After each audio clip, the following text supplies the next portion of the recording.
Today we're diving into the world of social anxiety disorder, a condition that's so common but often so misunderstood. It's not just being shy, it's far more intense and life-altering.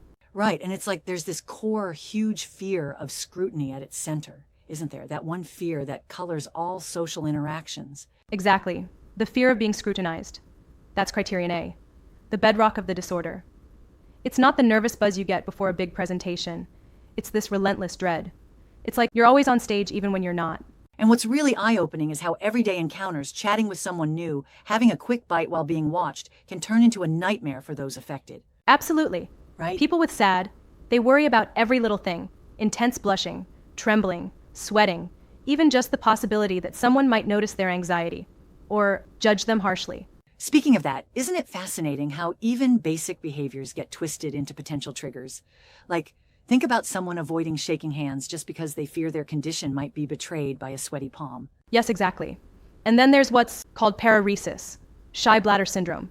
Imagine being so scared of urinating in public that you totally avoid using common restrooms. And yes, these symptoms can be remarkably specific. It's this intense, consistent anxiety that just pervades nearly every social setting, right? Not just a fleeting moment of nervousness. Right. Criterion C speaks to that consistency. Almost every social interaction triggers that anxiety. And criterion D pushes it home.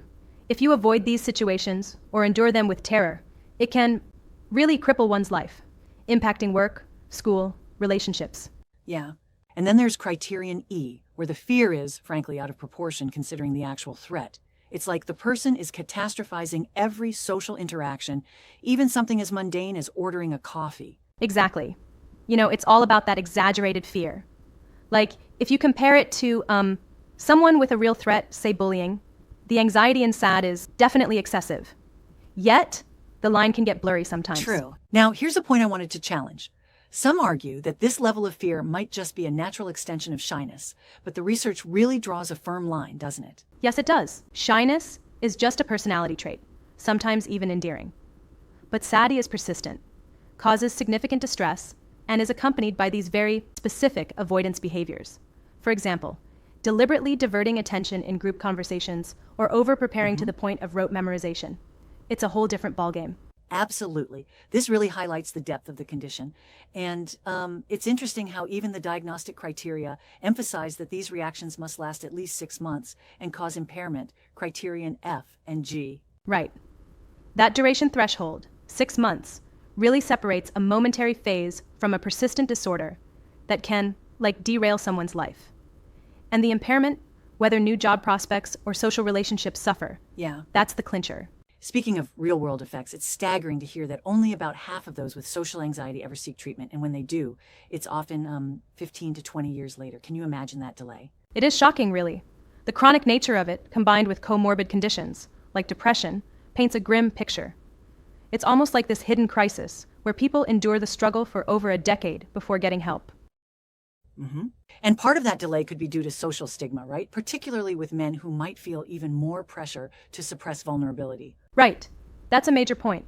The rates of SAD tend to be higher in women overall, but in clinical settings, men sometimes catch up because, they avoid seeking help until it's almost unbearable, often resorting to self-medication with alcohol or drugs. Very true. And then in contrast, women often report more types of social fears and may concurrently suffer from internalizing disorders like depression. It really underscores how diverse the presentations can be. Exactly. The gender differences are really telling. And it's not just about individual traits, but also how societal roles and expectations can shape the experience of SAD.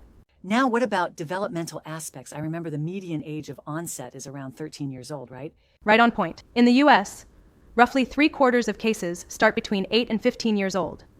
So it's majorly an adolescent issue. It can stem from early temperament, like high behavioral inhibition, or even following highly embarrassing or humiliating events like bullying. So essentially, it grows from a very early vulnerability and might be compounded by negative experiences throughout childhood. Exactly, and there's even a genetic component to consider. A 2 to 6 times increased risk if a first-degree relative has SAD. And when you mix that with environmental factors like childhood maltreatment or discrimination, the risk skyrockets. Discrimination, especially ethnic discrimination, is a key factor mentioned in the research. That really shows how external social stressors can amplify internal anxiety, doesn't it? It does. And it also opens up discussion on cultural variants like Taijin Kyofusho in Japan and Korea, where the fear is more about offending or making others uncomfortable, rather than just being negatively evaluated. Right? That cultural twist is really fascinating. It kind of challenges the universality of clinical presentations and reminds us that social behaviors are deeply culturally embedded. Absolutely. It's like a reminder that what might be considered excessive in one society could be totally normative in another. But at the end of the day, it's about the degree of distress and functional impairment. And speaking of functional impairments, the long-term impacts are alarming. Lower productivity, strained relationships, even impact on career choices, like avoiding jobs with social contact. Right. The ripple effects of SAD are extensive. It not only affects personal well-being, but can also limit someone's opportunities over the long haul. And when you combine that with the significant delay in treatment, it's a pervasive issue. Yeah. Yet, despite these massive tolls, so many people just tolerate it, underestimating that their shyness is actually a serious disorder. There's that statistic, only like 12% of people who think they're just shy actually meet the full criteria for SAD. Exactly, which really underscores the point. There's a profound difference between a personality trait and a clinical condition. One is, a part of who you are. The other is a debilitating disorder that needs serious attention. Right? Not to mention the misdiagnoses that can occur, differentiating it from conditions like panic disorder, where panic attacks are unexpected, and agoraphobia, where the fear is more about getting stuck or not escaping safely. Yes, that's an important nuance.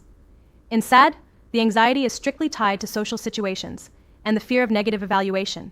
It's very focused, whereas panic disorder and agoraphobia have different triggers. And then there's avoidant personality disorder, which, while overlapping, is broader and more deeply woven into the self-concept from early childhood. That makes SAD a bit more situational and dynamic by comparison. Right.